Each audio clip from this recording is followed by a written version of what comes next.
సంక్షేమ పథకాలు అవన్నీ బాగా సక్సెస్ అయ్యారని సక్సెస్ ఏం కాలే కానీ ఆయన హైప్ చూస్తే వస్తాడని అది.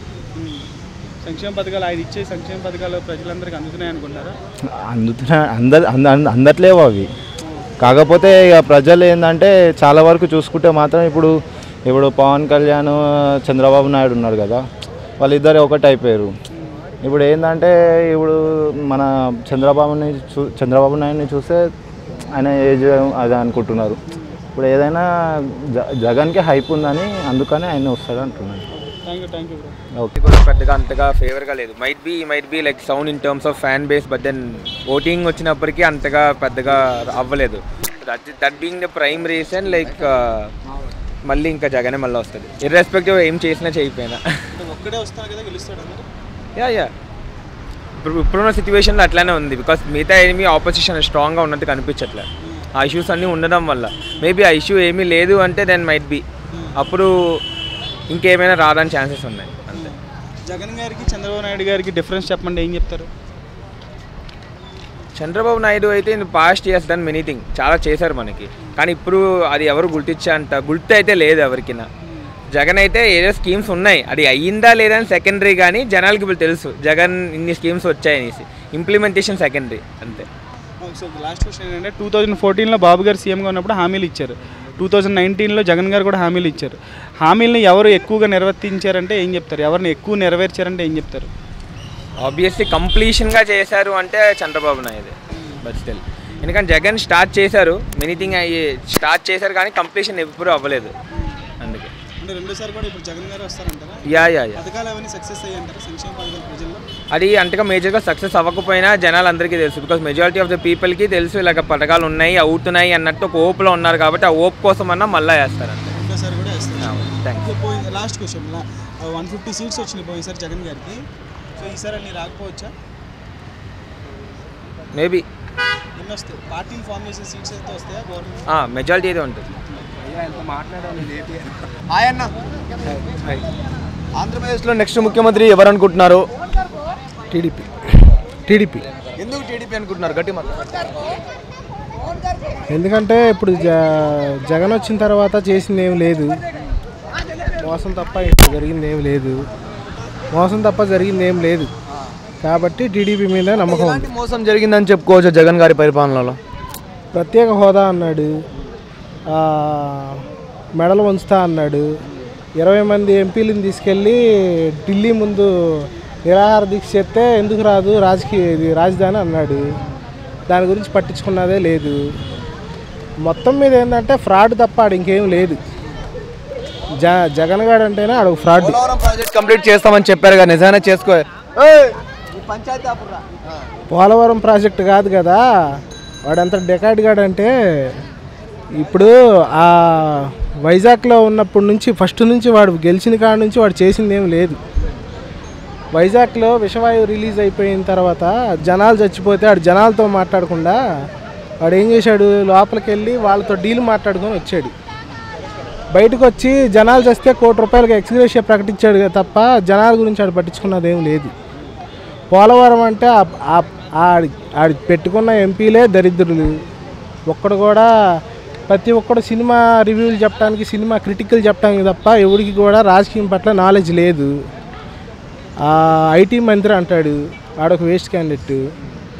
ఆడి పేరేంది, ఇంకోడు అంబటిగాడు ఉన్నాడు, వాడు పవన్ కళ్యాణ్ సినిమాకి రివ్యూలు చెప్పడానికి తప్ప ఆడు దేనికి పనికిరాడు.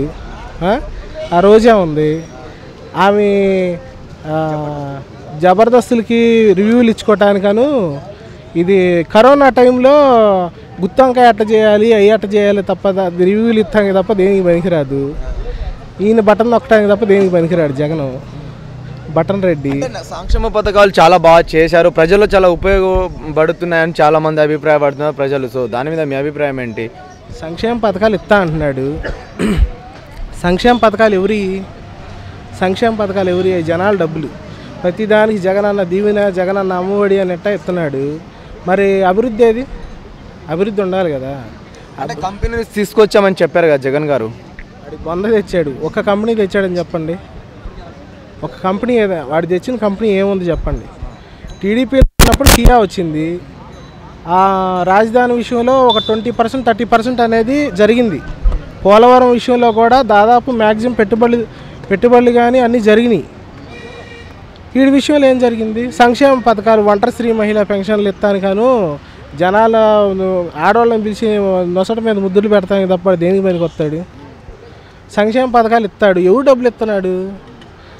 అది ఇప్పుడు జగన్ అన్నది అమ్మఒడి అంటున్నాడు, వైఎస్ఆర్ ఆసరా అంటున్నాడు, నాడు జేబులో నుంచి ఇస్తున్నాడా? ఇవ్వట్లేదుగా. జనాలు సొమ్మది. గతంలో చంద్రబాబు నాయుడు మరి ఎలా ఇచ్చారు అనుకోవచ్చు? గతంలో చంద్రబాబు నాయుడు అభివృద్ధి విషయంలో, అడ్మినిస్ట్రేషన్ విషయంలో చూసుకోండి, ఏదైనా కంపెనీలు తీసుకొచ్చాడు. అవి చంద్రబాబు నాయుడు గురించి చెప్పడానికి ఎవరు అవసరం లేదు. ఇది హైదరాబాదు ఈరోజు ఐటీ డెవలప్ అయిందన్న 96 నుంచి చూసుకోండి. ఆ రోజుల్లో విజన్ 2020 అన్నాడు. ఈ రోజుకి కూడా చంద్రబాబు నాయుడు అభివృద్ధి ఏందని ఒకళ్ళని అడగక్కర్లే, మనకు హైదరాబాద్ వస్తేనే తెలిసిద్ది. హైదరాబాద్ అతనే కట్టించిండా? మరి ఆయనే కట్టించాడు. ఆయన లేకపోతే ఎక్కడ నుంచి వచ్చింది? ఆ విషయం కేసీఆర్ వాళ్ళ కొడుకు కూడా ఒప్పుకుంటాడు, కేటీఆర్ కూడా ఒప్పుకుంటాడు. ఇంకా బ్రో ఆంధ్రప్రదేశ్లో పవన్ కళ్యాణ్ గారి వారాహి యాత్ర, అదేవిధంగా లోకేష్ గారి యువగలం యాత్ర ప్రజల్లో ఏ మేర చైతన్యవంతులను చేసిందని చెప్పుకోవచ్చు ఈ ఎలక్షన్లో? చైతన్యవంతులు అంటే ప్రతి ఒక్కరు తెలుసుకుంటున్నారు. ఇప్పుడు 5 ఏళ్ళు అవుతుంది జగన్ అన్న వచ్చి.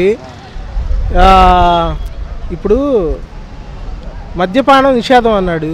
మద్యపానం నిషేధం కాదుగా, డబల్ రేట్లు కాడే పెట్టాడు సొంత బ్రాండ్లు. అదంతా జనాలు చూస్తున్నారు.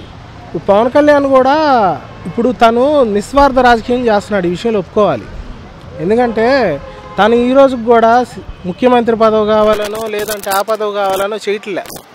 ఈ రోజుకి కూడా తను చంద్రబాబు నాయుడుతో ఇంతకుముందు పూర్వం ఎన్ని గొడవలు అయినా కానీ ఈరోజు జనాల భవిష్యత్తును ముందులో పెట్టుకొని వచ్చాడు. ఆ విషయంలో గ్రేట్. ఓవరాల్గా ఒక్క మాటలో నెక్స్ట్ సీఎం ఎవరు ఆంధ్రప్రదేశ్కి? చంద్రబాబు నాయుడు. నా పేరు శివకృష్ణారెడ్డి, అది వెస్ట్ గోదావరి డిస్టిక్, తాడేపల్లిగూడెం. వస్తారండి, మళ్ళీ జగన్ గారు వస్తారు. బాగా చేస్తారు కదా, ఎందుకంటే ఆయన బాగా చేస్తున్నారు. స్కూల్స్ ఇవన్నీ డెవలప్మెంట్ చేశారు, పిల్లలకి అమ్మఒడి సంక్షేమం ఇవన్నీ చేస్తున్నారు. ఖచ్చితంగా జగన్ గారు వచ్చే అవకాశం ఉంది. అది కొత్త కళల్ని ఎంకరేజ్ చేయడం అంటే అదే కొత్తగా వచ్చేటోళ్ళని. సీనియర్ సిటిజన్లు అంటే మన భగిరెడ్డి సిద్ధార్థ రెడ్డి అయిన వాళ్ళు కూడా ఉన్నారు. అలాంటి వాళ్ళు కూడా ఉంచి వాళ్ళు కూడా ఉంచితే బాగుంటుంది.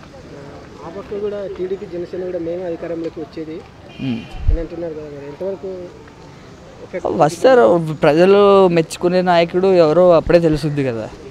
ఇప్పుడు ఎవరో అనుకున్నంత మాత్రం ఏం కాదు కదా.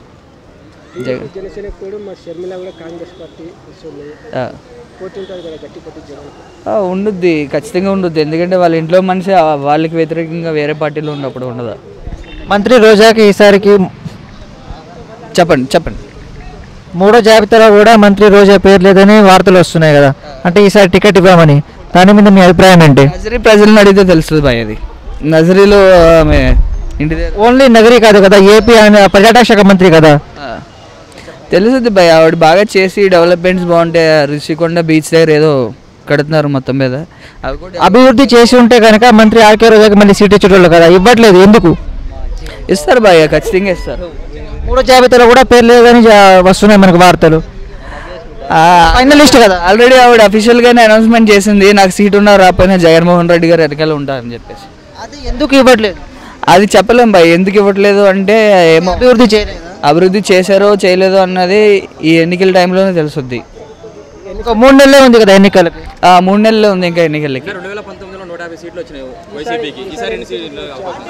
ఇంచుమించు వీళ్ళు బాగా చేస్తే 150 కాదు 170 కూడా వచ్చే అవకాశాలు ఉన్నాయి.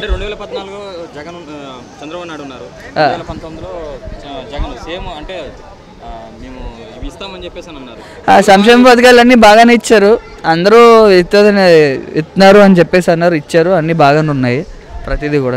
చంద్రబాబుకి జగన్కి తేడా ఏంటి చెప్తారా? ఆయన ఒకరిగానే ఏది చేసినా ఒకరిగానే చేస్తారు జగన్ గారు. చంద్రబాబు నాయుడు గారు ఆయన సపోర్ట్ తీసుకోండి. చూస్తే ఐటీ సెక్టర్ పరంగా చాలా వరకు డెవలప్ చేశారు కదా, ఆయన మళ్ళీ వస్తే బాగుంటుంది అనుకుంటా.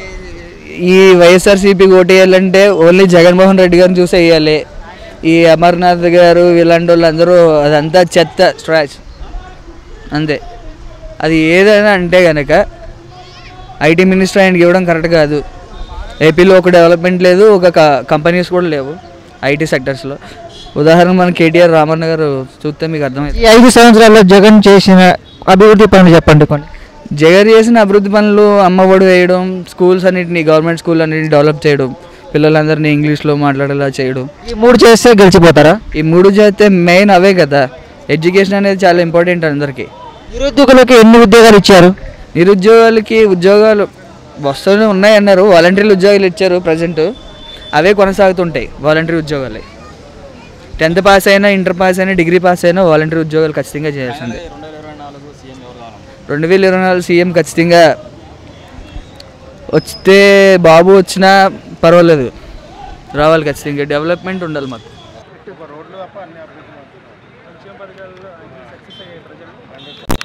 మరి ఎందుకు ప్రత్యర్థి పార్టీలు అంత వ్యతిరేకం చేస్తున్నారు? ఈ ఎలక్షన్ అంటే ఖచ్చితంగా ఉంటుంది. ఇప్పుడు తెలంగాణలో అయిపోయింది కదా, ఆంధ్రాలో అట్లనే ఉంటుంది.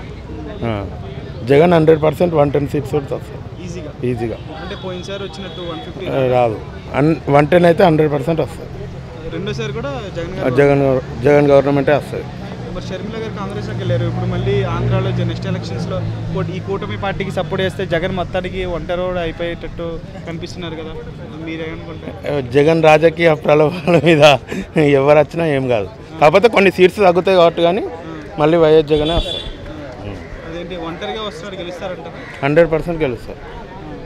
సో బాబు గారికి జగన్ గారికి డిఫరెన్స్ చెప్పండి, ఏం చెప్తారు? ఇక మాది తెలంగాణ అన్న, కేసీఆర్ ఊరు మాది. ఇక మాకు ఆంధ్ర అంటే జగన్ పాలన అయితే 100% బెటర్. అంతే అంతే. నేను పవన్ కళ్యాణ్ అభిమానిని, ప్లస్ జగన్ గారి పాలన నచ్చింది అంతే. పవన్ కళ్యాణ్ అభిమాని, జగన్ గారి పరిపాలన అంటే ఇష్టం అంతే. అంతే.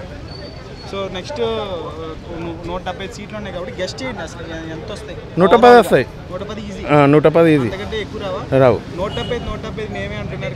ఇక చెప్తారన్న, అట్లనే చెప్తారు. ఇప్పుడు షర్మిల వచ్చింది, కాంగ్రెస్ కూడా కొన్ని సీట్లు వస్తాయి ఆంధ్రాలో.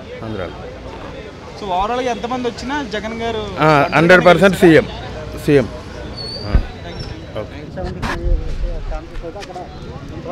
అంటే నాకు తెలిసి 120 కూడా కాదు. నారా లోకేష్ గారు యువకాలం పాదయాత్ర చేశారు కదా, దాని మీద స్పందన ఎలా ఉందన్న? స్పందన అంటే ఆయన లాస్ట్కు ఉదయభాన్ తోటి ఒక స్టేజ్ షో చేయించుకున్నాడు యాంకర్గా పెట్టి. అంటే పబ్లిక్ అంతా వరస్ట్గా వచ్చిర్రు అన్నట్టుగా అయితే మనం రియాలిటీ అయితే అక్కడ ఉన్నది. పెద్దగా పబ్లిక్ అయితే అక్కడ రాలేదు, ఆకట్టుకోలేకపోయిందనే ఉన్నది 100%. మరి వారాహి ఎలా ఉందన్న? జనసేన వారాహి ఎప్పుడైనా సూపర్ డూపర్ హిట్టే అది. ఎందుకంటే ఫ్రీ షో, టికెట్ లేని సినిమా షో కాబట్టి ఎప్పుడైనా జనాలు లక్షలలో వస్తూనే ఉంటారు. ఈసారి ఈ ఎలక్షన్లలో జనసేన పాత్ర ఎలా ఉండబోతుంది? జనసేన పాత్ర ఎట్లుంటుంది అంటే కూరలో కరివేపాకు లెక్కనే ఉంటుంది. ఎక్కువ జన సైనిక్స్ సీఎం అంటే ఫస్ట్ తెలుగుదేశం వల్లే పవన్ కళ్యాణ్ ఓడగొడతారు. వైసీపీ వాళ్ళు అవసరం లేదు, తెలుగుదేశం వాళ్ళు ఓడగొడతారు. జనసేన పొత్తులో పవన్ కళ్యాణ్ సీఎం అయ్యే ఛాన్స్ లేదా?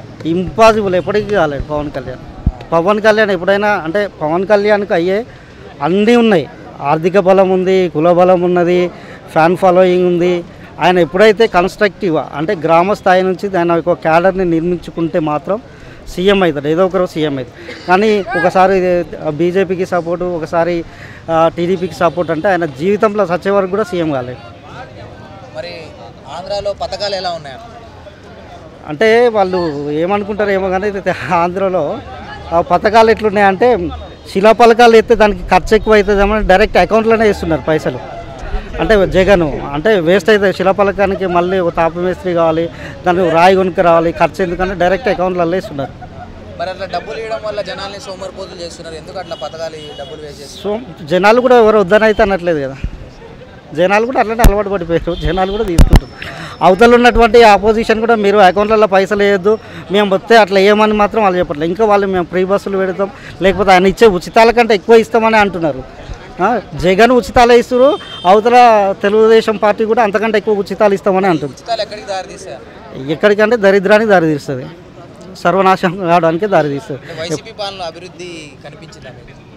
అభివృద్ధి నాకు కనిపించిందంటే అక్కడ ప్రజలను అడిగితే చెప్తారు. అంటే ఆయన దగ్గర ఉన్నటువంటి కొన్ని వ్యవస్థలు అయితే చాలా బాగున్నాయి. ఇప్పుడు వాలంటీర్ వ్యవస్థ ఉన్నది, ఇప్పుడు మనం చూస్తున్నాం మొన్న రీసెంట్గా తెలంగాణలో ఒక సర్వే రేషన్ కార్డుల కొరకు అంటే క్యూ లైన్లలో 100 మంది నిలబడ్డారు. అలాంటి పరిస్థితులు అయితే అక్కడ లేవు. వాలంటీర్లు ఇప్పుడు నీ సమస్య పోయి వాలంటీర్ చెప్తే వాలంటీర్ సచివాలయం, గ్రామ సచివాలయం అలాంటి కొన్ని పాలసీలు బాగున్నాయి అక్కడ. జగన్ పాలన మొత్తానికే వరస్ట్ అని చెప్పలేం, అట్లానే సూపర్ హిట్ అని కూడా చెప్పలేం. ఆంధ్రాలో నిరుద్యోగత ఎక్కువ ఉంది, ఉద్యోగాలు లేవు. ఉంది భారతదేశం మొత్తం ఉంది, ఎక్కడైనా నిరుద్యోగత ఉంటుంది. నిరుద్యోగత అంటే ఇప్పుడు డిగ్రీ చేసిన వాళ్ళు దాదాపు 1 కోటి మంది ఉంటారు. 1 కోటి మందికి అయితే ఉద్యోగాలు ఉండవు కదా. ఎప్పుడైనా ఉద్యోగాలు ఉండేటి అంటే 2-3% ఉంటాయి, లేకపోతే ప్రైవేట్ సెక్టర్. కంపెనీస్ లేక ఉద్యోగాలు లేక చాలా మంది ఆంధ్ర ప్రజలు వేరే వేరే ప్రాంతాలకి హైదరాబాద్ అంటే చంద్రబాబు కూడా 5 ఏళ్ళు ఉన్నాడు అంతకుముందు. అప్పుడు కూడా ఇంకా పచ్చగా చెప్పాలంటే హైదరాబాద్లో ఉన్న ఫార్మా కంపెనీలు మొత్తం కమ్మలే, చౌదరీసే. ఏ ఒక్క కంపెనీని కూడా మరి ఏపీకి తీసుకోలేదు చంద్రబాబు కూడా. అంటే ఎప్పుడైనా ఇన్వెస్టర్లు ఎట్లుంటారంటే ₹1 పెడితే ఇంకో రూపాయి రావడానికి ఆలోచిస్తారు, కానీ అక్కడ ₹1 రాదు అన్నప్పుడు మాత్రం ఎవరు ఒక పావులో కూడా పెట్టుబడి పెట్టడానికి అయితే ఇంట్రెస్ట్ చూపారు. అంటే జగన్ గారు అంటే ఐటీ పరంగా ఆకట్టుకోలేకపోయారు, ఐటీ ఇండస్ట్రీస్ని ఆకట్టుకోలేకపోయారు. ఎవరు ఆకట్టుకోలేరండి. ఎందుకంటే ఇప్పుడు హైదరాబాదు, బెంగళూరు, చెన్నై, పూణే ఇవేంటి అంటే మీరు బయాలజికల్గా లేకపోతే జియోగ్రఫికల్గా ఇవి ఒక మంచి సిటీస్. ఇక్కడ నీకు వరదలు రావు, ఎన్విరాన్మెంట్ బాగుంటుంది, ప్లస్ నీకు భూకంపాలైనా లేకపోతే పవర్ సప్లై అయినా ఏదైనా బాగుంటుంది. అలా ఇన్ఫ్రాస్ట్రక్చర్ అనేది లేనప్పుడు నీకు ఏ కంపెనీ ఎవరున్నారు? రేపు చంద్రబాబు తాత ఏమైనా బతికొచ్చి నేను మా మనవని కన్నా నేను గొప్ప తెలివికల్లో నేను బాగు చేస్తాను కానీ బాగు చేయలేడు ఆడ. అంటే ఇన్ఫ్రాస్ట్రక్చర్ అనేది డెవలప్ అయితేనే ఏ ఇన్వెస్టర్ అయినా వస్తాడు. ఒకవేళ చంద్రబాబు కనుక సీఎం అయితే మళ్ళీ ఐటీని సేమ్ హైదరాబాద్ డెవలప్ చేసినట్టు నేను అదే చెప్తున్నా అండి. చంద్రబాబు కాదు, చంద్రబాబు తాత వచ్చినా చేయలేండి. ఇన్ఫ్రాస్ట్రక్చర్ అనేది డెవలప్ కాకుంటే ఒక ఇన్వెస్టర్లకు అటు పెట్టే రూపాయి మీద నాకు ఇంకో పావులా వస్తుందన్న నమ్మకం కలగకపోతే ఎవరు వచ్చినా కానీ దాన్ని ఏం చేయలేరు. సిచ్యువేషన్ బట్టి ఇంకా ఆ టైంకి ఎవరు ఇప్పుడు ప్రజల్లో ఎట్లా ఉందంటే ప్రిపరేషన్. ఇప్పుడు తెలంగాణ చూసాము, తెలంగాణలో కాంగ్రెస్ వస్తా అనుకోలేదు ప్రజెంట్, కానీ కాంగ్రెస్ వచ్చింది. అట్లా ఏపీ కూడా చెప్పలేము. ఆ టైం బట్టి ఎవరికి ఓట్లు వేస్తారో ప్రజలు, ఎవరు మొగ్గు చెప్తారు. ఈ జగన్ గారి పాలన ఈ 4.5 సంవత్సరాల పాలన మీకు ఎలా అనిపించిందండి? అంటే మీరు వినుంటారు కదా. అంటే మేము వార్తలు కూడా చూస్తాం ఉండేది ప్రజెంట్ ఇక్కడ తెలంగాణలో. జగన్ గారు అంటే పరిపాలన ప్రజెంట్ పేదలకు బాగా ఉపయోగపడుతుందని చెప్తున్నారు. అంటే ఫ్రీ డబ్బులు వేస్తాం ప్లస్ అని చెప్తున్నారు. కొంతమంది ఏమంటారంటే రోడ్లు సరిగ్గా లేవు, ప్లస్ మళ్ళీ డెవలపింగ్ లేదని చెప్తున్నారు. ఏది ఏమైనా మరి మనం రేపు 18 ఎలక్షన్లు వస్తాయని తెలియదు. మీ ఉద్దేశంలో మీరు చూసిన దాన్ని బట్టి సిబిఎన్ గారు బెటర్ అనుకుంటున్నారా లేదా జగన్ గారు బెటర్ అనుకుంటున్నారా? అంటే మనం ఏం చెప్తాం సార్, ఇప్పుడు ప్రజెంట్ జగన్ గారే బెటర్ అనుకుంటున్నారు. లాస్ట్ టైం 2019లో 150 సీట్లు వచ్చినాయి కదా జగన్కి. ఇప్పుడు 170 అంత అంటున్నారు కదా, 175 అంటున్నారు కదా. వస్తాయనుకుంటున్నారా మీరు? చెప్పలేము. 170 ఇప్పుడు ప్రజెంట్ ఎమ్మెల్యే మినిస్టర్లు కూడా మార్చేస్తున్నారు కదా. మరి ఏం ప్రాజెక్టులు మారుతున్నారో మనకు తెలీదు. ఆయన ఏంటంటే 175 కొట్టాలని చూస్తున్నారు. అంటే నా ఒపీనియన్ ఏంటంటే జగన్